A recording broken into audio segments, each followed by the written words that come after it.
तुषार ने मैत्रीपूर्ण पत्र व्यवहार में सीरिया के शासक एंटियोकस से 3 वस्तुओं मीठी मदिरा, सूखी अंजीर तथा एक दार्शनिक सोफिस्ट की मांग की थी। दार्शनिक को छोड़कर अन्य वस्तुओं को एंटियोकस ने बिंदुसार के पास भेजा था। अभी हम लोग प्राचीन भारत का पार्ट 3 देख रहे हैं। कुम्हरार नामक स्थल से पाटलिपुत्र के प्राचीन नगर के अवशेष प्राप्त हुए हैं। सम्राट अशोक ने सहिष्णुता, उदारता और करुणा के त्रिविध आधार पर राजधर्म की स्थापना की। मालवा, गुजरात, महाराष्ट्र को चंद्रगुप्त मौर्य ने पहली बार जीता था। मौर्यकालीन अधिकारी पौत्वाध्यक्ष का मुख्य कार्य माप और तौल का था।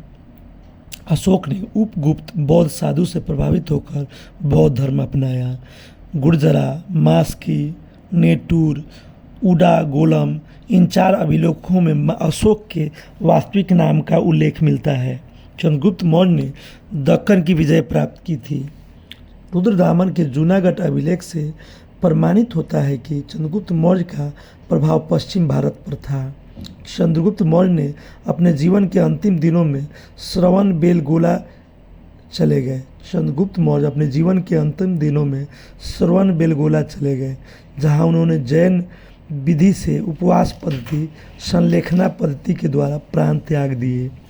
मगध साम्राज्य में रजक भूमि मापक अधिकारी कहे जाते थे।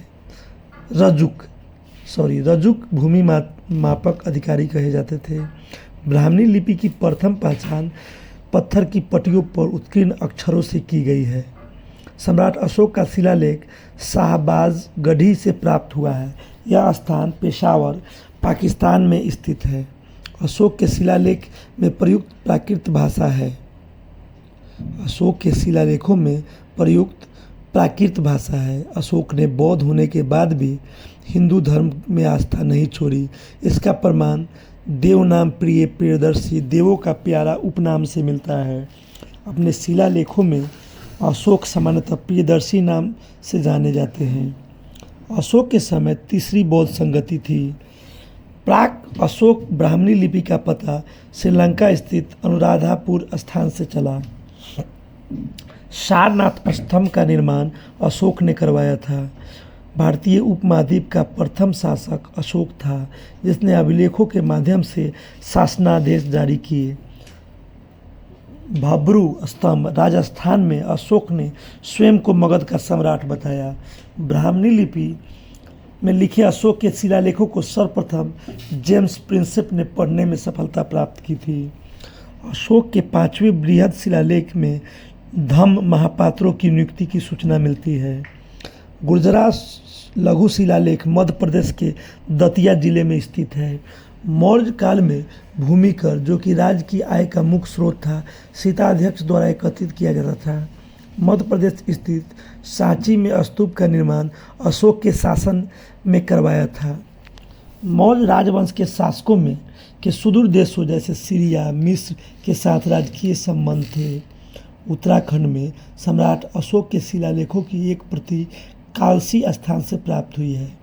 मौर्य काल में व्यापारियों के संगठन को संभूत समुत्थान, साम्यवहारिक तथा व्यापारियों के नेता को सार्थवाह कहा था। गुप्तचर व्यवस्था का प्रथम विस्तृत वर्णन अर्थशास्त्र ग्रंथ में किया गया है। मौर्य काल में इंडिका मेगास्थनीज की पुस्तक में जहाज निर्माण और नाविक गतिविधियों का वर्णन है। चंद्रगुप्त मौर्य अपने अंतिम समय में जैन धर्म का अनुयायी हो गया था। मौर्य काल में शिक्षा का सर्वाधिक प्रसिद्ध स्थान तक्षशिला था। गांवों के शासन को स्वशासी पंचायतों के माध्यम से संचालित करने की व्यवस्था का सूत्रपात मौर्य वंश ने किया था। अशोक का समकालीन तुर्मय मिस्र का राजा था। महावंश के अनुसार बिंबिसार 15 वर्ष की आयु में सिंहासन पर बैठा था। अशोक ने स्वयं को मगध का सम्राट केवल भाब्रू स्तंभ में बताया था। अशोक के धर्म का मूल संदेश शांति एवं अहिंसा, धार्मिक सहनशीलता है। मिस्र के शासक 288 से 240 ईस्वी पूर्व टॉर्मी फिलाडेल्फस के साथ अशोक के राजनयिक संबंध थे। संभवतः इसी को तुर्मै कहा गया है। चंद्रगुप्त मौर्य और अशोक दोनों एक साथ उल्लेख महाक्षत्रप रुद्रदामन के जूना अभिलेख में मिलता है। भाग और बलि राजस्व के प्रमुख स्रोत थे। चंद्रगुप्त मौर्य ने गिरनार क्षेत्र में एक झील का निर्माण करवाया था। कौशाम्बी तथा प्रयाग के स्तंभों में अशोक की रानी कौरुवाकी द्वारा दान दिए जाने का उल्लेख मिलता है। इसे रानी का अभिलेख भी कहा जाता है। प्राचीन भारत के अर्थशास्त्र में पति द्वारा प्रत्यक्ष पत्नी के लिए विवाह विच्छेद की अनुमति दी गई है। कलिंग युद्ध के विजय तथा क्षत्रियों का वर्णन अशोक के 13वें शिलालेख में है। अशोक के अभिलेख में से सातवाहन राज्य के अतिरिक्त सभी दक्षिणी राज्यों का उल्लेख प्राप्त होता है।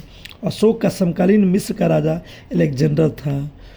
भारत में पहले साम्राज्य की स्थापना चंद्रगुप्त मौर्य द्वारा की गई थी।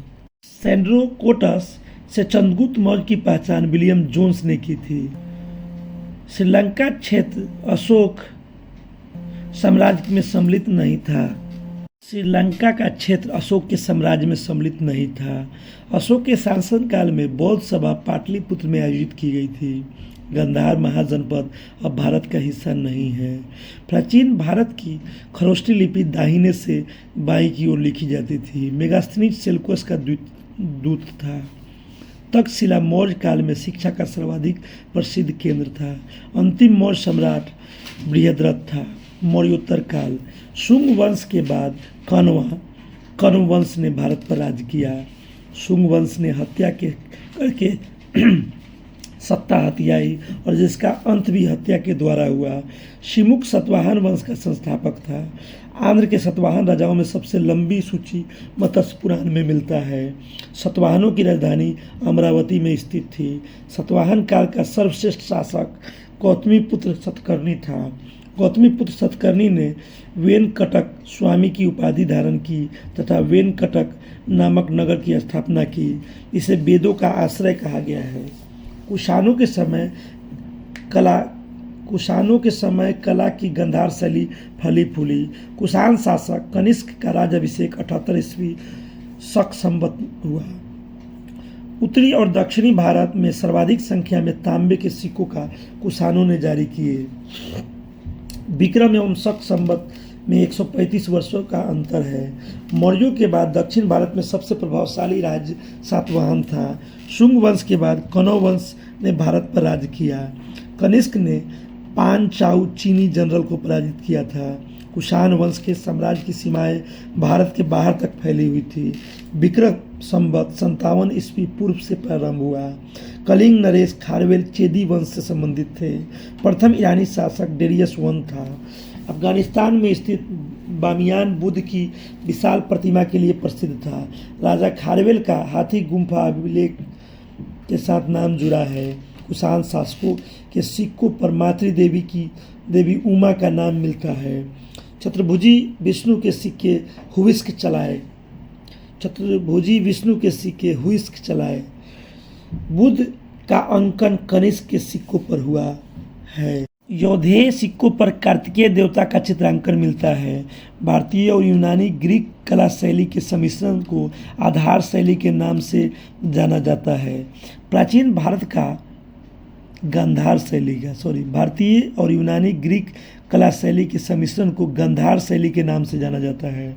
प्राचीन भारत में सर्वप्रथम सोने के सिक्के कुषाणों ने जारी किए। कनिष्क का राज वैद्य चरक था। महायान बौद्ध संप्रदाय कनिष्क से संबंधित था। भारत के यूनानी शासकों में मिनांडर स्मृति भारतीय साहित्यिक ग्रंथों में सर्वाधिक सुरक्षित है। कनिष्क ने भारतीयों के लिए महान सिल्क मार्ग आरंभ कराया। जूनागढ़ अभिलेख में रुद्रदामन प्रथम के विभिन्न उपलब्धियां वर्णित है। दूसरी शताब्दी में के आसपास रचित संस्कृत के शिलालेखों के अनुसार सुदर्शन जिले कृत्रिम जलाशय की मरम्मत रुद्रदामन ने की थी। पुष्यमित्र शुंग, मिनांडर, वीम किडफेसस और गौतमीपुत्र सतकर्णी में से विम किडफेसर सर्वप्रथम व्यापक पैमाने पर स्वर्ण मुद्रा का प्रचलन किया। अब गुप्त काल के बारे में पढ़ेंगे। गुप्त राजवंश का प्रथम शासक श्रीगुप्त था। चंद्रगुप्त द्वितीय ने अपने बड़े भाई की हत्या कर सत्ता प्राप्त की। नगरों का क्रमिक पतन गुप्त काल की महत्वपूर्ण विशेषता थी। प्राचीन काल में गुप्त वंश का शासनकाल स्वर्ण युग कहा गया है। गुप्त वंश ने 275 से 550 ईस्वी अवधि तक शासन किया। भारत का नेपोलियन समुद्रगुप्त को कहा जाता है। समुद्रगुप्त प्रथम गुप्त शासक था जिसने परम भागवत की उपाधि धारण की थी। इसके बाद गुप्त शासक चंद्रगुप्त द्वितीय ने परम भागवत की उपाधि धारण की। गुप्त संवत की स्थापना चंद्रगुप्त प्रथम ने की थी। चंद्रगुप्त द्वितीय का एक अन्य नाम देवगुप्त था। गुप्त काल में उत्तर भारतीय ताम्र लिपित पतन से संचालित होता था। प्रसिद्ध चीनी यात्री फयान ने चंद्रगुप्त द्वितीय के शासनकाल में भारत की यात्रा की थी। कल्याण, ताम्रलिप्ति, भरौच, काम्बे बंदरगाह गुप्त काल में उत्तर भारतीय व्यापार के लिए उपयोग किया जाता था। नोट: इस काल के प्रमुख बंदरगाह ताम्रलिप्ति था, परंतु अन्य बंदरगाहों जैसे कि भरौच, कल्याण, काम्बे आदि से भी उत्तर भारतीय व्यापार होता था।